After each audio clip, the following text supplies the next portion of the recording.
بسم اللہ الرحمن الرحیم۔ السلام علیکم۔ محمد ناصر یوسف حاضر ہیں ایپیسوڈ 96 سیزن 2 ارطغرل غازی کے شارٹ ریویو کے ساتھ۔ ایپیسوڈ کے 60 میں ارطغرل بواج اور نویان کو لے کے جا رہے ہوتے ہیں، ایک جگہ رک جاتے ہیں، وہ دھوان سے کہتے ہیں کہ ان دونوں کو یہاں پہ باندھ دیں۔ ترگت غصے میں پاگل ہو رہے ہوتے ہیں، کبھی ایک جگہ جا رہے ہوتے ہیں کبھی دوسری جگہ۔ ارطغرل سے پوچھتے ہیں کہ بھائی آپ ان جاہلوں کو کب تک زندہ رکھیں گے؟ ارطغرل کہتے ہیں کہ جب تک میں ان کو سلطان علاؤدین کے سامنے لے نہ جاؤں، اور مجھے اپنے سامنے بے صبرے سپاہی کو نہیں دیکھنا۔ ترگت کہتے ہیں کہ بھائی میں بدلے کی آگ میں جل رہا ہوں اور آپ مجھے بدلہ لینے نہیں دے رہے، اور یہ بھی کہہ رہے ہیں کہ میں بے صبرے سپاہی کو نہیں دیکھنا چاہتا، اور وہ غصے میں ان کو چھوڑ کے وہاں سے چلے جاتے ہیں۔ امیر سعادت اپنے گھوڑوں پہ جا رہے ہوتے ہیں کہ ان کو لاش کی جلنے کی بو آ جاتی ہے۔ وہ اس طرف جاتے ہیں تو وہ نویان کے لاشوں کے پاس پہنچ جاتے ہیں، جہاں پہ سارے نویان کے سپاہیوں کی لاشیں پڑی ہوتی ہیں۔ وہ ان کو دیکھ کے کہتے ہیں کہ اچھا ارطغرل نویان کو بھی ساتھ لے کے گئے ہیں، لیکن میں اس کو سلطان علاؤدین کے سامنے پیش نہیں ہونے دوں گا، اور اپنے سے ایک سپاہی کو کہتے ہیں کہ فوراً جاؤ اور سندرتگن کو میرے پاس بلا کے لاؤ۔ حلیمہ عورتوں میں بات چلا رہی ہوتی بزنطین جانے کی، وہ پہلے ان کی کام کی تعریف کرتی ہے، اس کے بعد ان کو بتاتی ہیں کہ ایک ایسی جگہ ہے جو کہ بہت سرسبز ہے، وہاں پہ ہماری قسمت بدل جائے گی۔ سب عورتیں اس کے ارد گرد جمع ہوتی ہیں۔ سلجان گوپچی کی قبر پر جاتی ہیں، وہاں پہ دعا مانگتی ہیں، وہاں سے واپسی پر وہ عورتوں کو دیکھ لیتی ہے جو حلیمہ کے گرد کھڑی ہوتی ہیں۔ وہ حلیمہ سے پوچھتی ہیں کہ آپ کس بارے میں ان کو بتا رہی ہیں؟ وہ بتاتی ہے کہ میں بزنطین کے بارے میں بتا رہی ہوں۔ اس کے بعد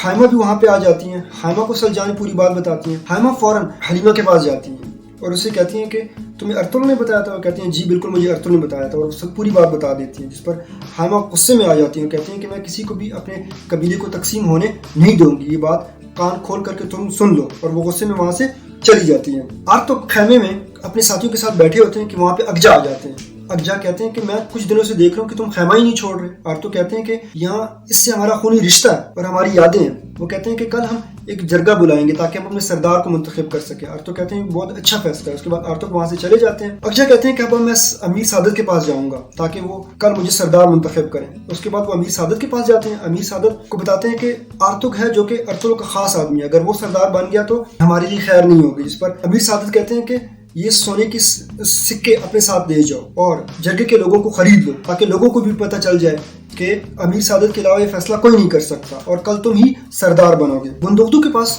سندرتگن آتے ہیں۔ بندوقدو اس کو بتاتے ہیں کہ ارطغرل بے قابو ہو رہا ہے، اور آج حلیمہ بھی عورتوں میں بات چلا رہی تھی۔ سندرتگن کہتے ہیں کہ اس کو روکنا ہوگا۔ بندوقدو کہتے ہیں کہ وہ آپ کو پتہ ہے وہ کتنا ضدی ہے۔ سندرتگن کہتے ہیں کہ میں ہی اس کا حل نکالوں گا اور بغیر خون بہائے۔ ابن العربی اور ارطغرل کی ملاقات ہوتی ہے۔ ابن العربی ارطغرل سے کہتے ہیں کہ آپ ایک اور کام مکمل کرنے جا رہے ہیں، آپ کے اپنے مخالف ہوں گے، لیکن آپ نے پریشان نہیں ہونا، اللہ آپ کا ساتھ دے گا۔ جس پر ارطغرل کہتے ہیں کہ آپ نے ہمیشہ میرا ساتھ دیا ہے اور ہمیشہ میرے لیے سایہ بن کے رہے ہیں۔ اس کے بعد ابن العربی وہاں سے چلے جاتے ہیں۔ وہاں پہ ارطغرل آتے ہیں۔ ارطغرل بتاتے ہیں کہ کل ہم جرگہ بلا رہے ہیں سردار بننے کے لیے۔ ارطغرل کہتے ہیں کہ آپ ہی سردار بنو گے اور میں کل جرگے میں لازمی آؤں گا، لیکن آپ نے کسی کو یہاں کے حالات کا بالکل بھی نہیں بتانا۔ اس کے بعد دھوان ارطغرل سے پوچھتے ہیں کہ بھائی ترگت کا کیا ہوگا؟ ارطغرل کہتے ہیں کہ اس نے اپنا فیصلہ خود کرنا ہے، کیونکہ اس نے مجھے خود کہا تھا کہ بھائی میری جان آپ پر قربان ہے، اور اب میں اس کو منع کر رہا ہوں بدلہ لینے سے، کیونکہ یہ ریاست کی ذمہ داری ہے، اور اس کو میں سلطان علاؤدین کے سامنے لے کے جاؤں گا تاکہ سلطان علاؤدین کو پتہ چل سکے امیر سعادت کا، ورنہ امیر سعادت ریاست کو تباہ کر دیں گے۔